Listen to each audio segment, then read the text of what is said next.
Bonjour à tous, Nadia Origo, bienvenue sur ma plateforme professionnelle. Je suis formatrice, éditrice et auteur.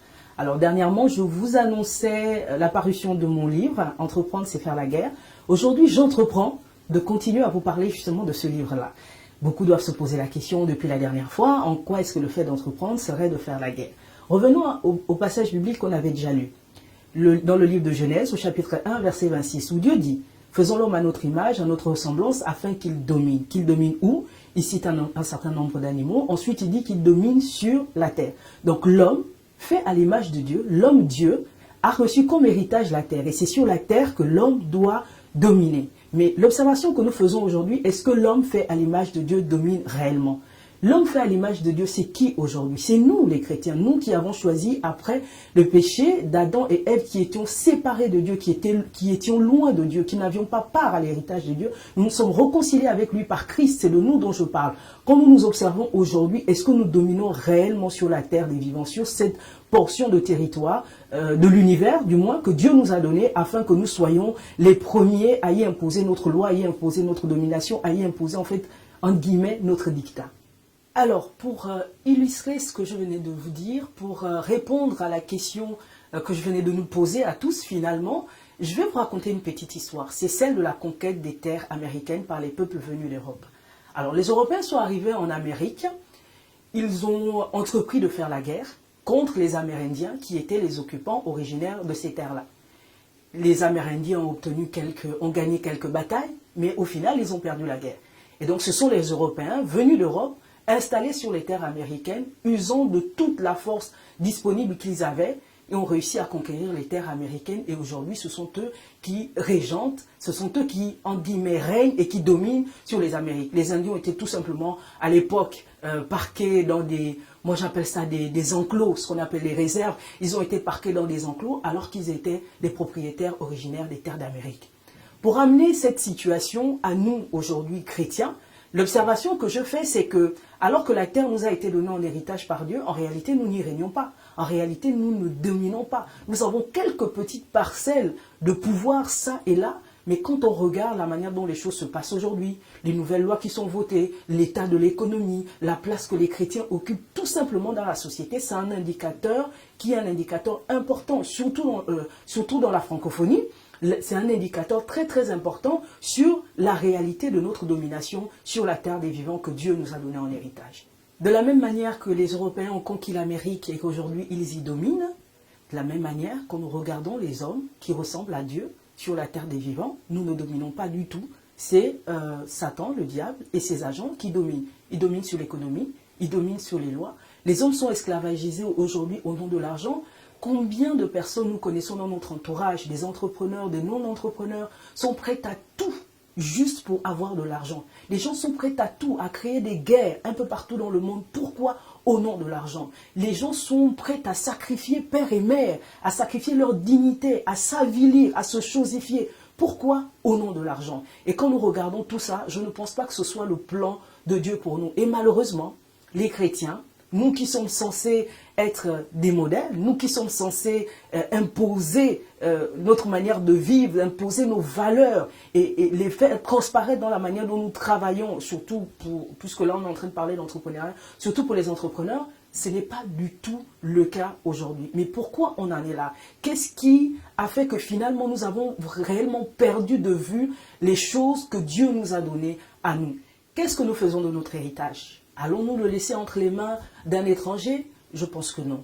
Il est temps pour que le chrétien aujourd'hui se lève et reconsidère et considère en profondeur toutes les choses que Dieu lui a données, toutes les choses que Dieu lui a léguées en héritage. J'ouvre une parenthèse. Généralement, j'entends les gens dire, mais nous les chrétiens, nous n'avons pas besoin de dominer, nous n'avons pas besoin de régner, nous avons donné notre vie à Jésus-Christ, nous allons aller régner au ciel. Non, non, non, non, c'est un mensonge. Personne ne régnera au ciel. Au ciel, nous adorerons le Père, nous adorerons le Maître. Au ciel, nous serons des adorateurs. C'est ici, sur la terre des vivants, que Dieu nous a donné la domination. Mais il ne nous l'a pas donné pour n'importe quoi. Il ne nous a pas donné la domination pour faire ce qu'on veut faire. Et Jésus nous le précise bien, qu'il a fait de nous des disciples afin qu'on aille et qu'on fasse d'autres personnes des disciples. Donc nous, en tant qu'entrepreneurs, entrepreneurs chrétiens, nous devons d'abord nous définir comme chrétiens avant d'être entrepreneurs. Donc dans notre manière d'entreprendre, le rôle que nous devons jouer, c'est celui d'aller rencontrer des personnes dans le domaine de l'entrepreneuriat pour faire rentrer dans le royaume des cieux. Alors si nous décidons, si nous reprenons conscience et que nous n'avons pas envie de laisser Satan, le diable et ses agents et tous ceux qui régentent le monde avec des valeurs qui sont tout sauf des valeurs morales, des valeurs qui mettent Dieu en avant. Comment faire en fait pour aller reconquérir? Mais il faut repartir en conquête. Il faut reconquérir le territoire que Dieu nous avait donné à la base en héritage. Vu qu'on a perdu, on n'a peut-être pas perdu la totalité, mais quand même aujourd'hui, comme nous observons, comme je le disais tantôt, nous avons perdu pas mal de parcelles. Pour retrouver ces parcelles-là, il faut les reconquérir. Et pour reconquérir, il faut aller en guerre.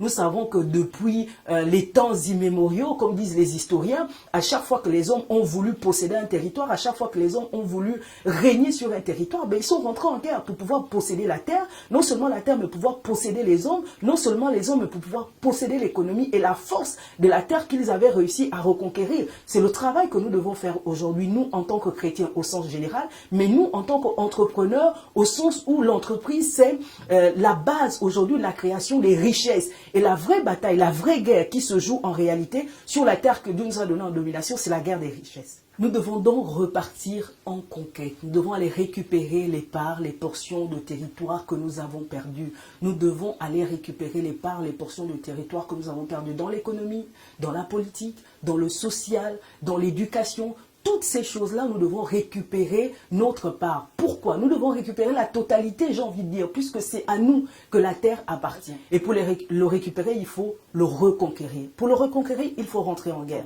Aujourd'hui, si les hommes chrétiens, comme je le disais auparavant, faits à l'image de Dieu, veulent reconquérir la terre, veulent imposer la loi de Dieu, veulent imposer les valeurs du royaume des cieux, il faut repartir en conquête. Il y a plusieurs similitudes entre le fait d'entreprendre et le fait de rentrer en guerre. Je ne vais pas insister là-dessus maintenant, vous les lirez pour ceux qui achèteront le livre, bien sûr, mais ce que j'ai envie d'insister sur le verbe entreprendre. Quand on regarde bien ce verbe, si on fait une césure entre le fait de entrer et prendre, il faut entrer à un endroit et aller prendre.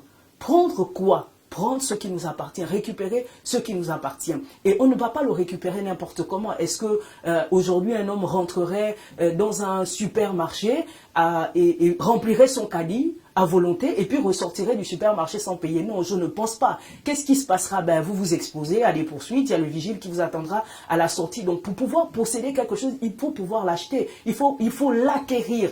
Aujourd'hui, nous devons reconquérir les choses qui nous ont été volées, les choses qui nous ont été prises par Satan, le diable, en faisant quoi? Mais en entrant et en prenant ce qui est à nous. Et cette guerre que nous allons mener, ce n'est pas une guerre que dans le monde naturel, c'est d'abord une guerre qui doit se gagner dans le monde spirituel. C'est pour ça que je tenais à préciser que lorsqu'on est chrétien et qu'on entreprend, on n'entreprend pas comme un profane, on n'entreprend pas comme n'importe qui. On entreprend d'abord en mettant en avant les valeurs de Dieu, les valeurs du royaume des cieux qui sont en nous. Voilà ce que nous dit la parole de Dieu. En Marc 3, verset 27. Personne ne peut entrer dans la maison d'un homme fort et piller ses biens sans avoir auparavant lié cet homme fort, alors il pillera sa maison. Mais qui est l'homme fort aujourd'hui? Qui est celui qui fait trembler les hommes? Même les chrétiens, tout le monde aujourd'hui, oh là là, ils ont peur du diable, ou quand certains ne disent pas, ah mais vous exagérez, le diable n'existe pas. Non, le diable existe, il existe bel et bien. Et quand nous regardons la tangente que le monde est en train de prendre, je pense que pour quelqu'un qui est un peu avisé, un peu sage, on est tous d'accord pour dire qu'il y a des choses qui ne tournent pas rond. Il y a des chrétiens comme des non-chrétiens aujourd'hui qui sont d'accord pour se dire que le monde est en train d'aller à la dérive. Et cette photographie-là du monde qu'on a aujourd'hui n'est autre que la main du diable. Donc pour pouvoir recouvrer la plénitude en fait de notre héritage, celle que Dieu nous a donnée sur la terre des vivants, ben, il faut que nous entrions. Il faut que nous entrions non seulement pas pour aller nous balader, mais nous entrions dans tous les domaines, dans tous les secteurs qui ont été occupés par Satan le diable et que nous allions récupérer les choses qui nous reviennent de droit. La terre est à nous, la domination est à nous. Donc c'est à nous d'imposer notre loi, c'est à nous d'imposer les valeurs du royaume des cieux sur la terre des vivants. Si les chrétiens ne se lèvent pas aujourd'hui, nous ne ferons quoi que nous asseoir et constater Nous serons là devant notre télévision en train de regarder les informations passer et repasser, nous indignant matin, midi et soir sur la trajectoire que le monde est en train de faire. Le monde ne se réveillera pas par lui-même. Le monde ne trouvera pas sa voie par elle-même. La Bible dit clairement, la création tout entière, elle soupire, elle attend avec un ardent désir la révélation des fils de Dieu. Où sont les fils de Dieu? Où sont les entrepreneurs que Dieu a suscités dans le domaine de l'entrepreneuriat et qu'il a envoyé, qu'il a relâché avec son esprit pour qu'ils aillent entrer, récupérer et qu'ils dominent dans ce secteur-là? Que Dieu vous bénisse.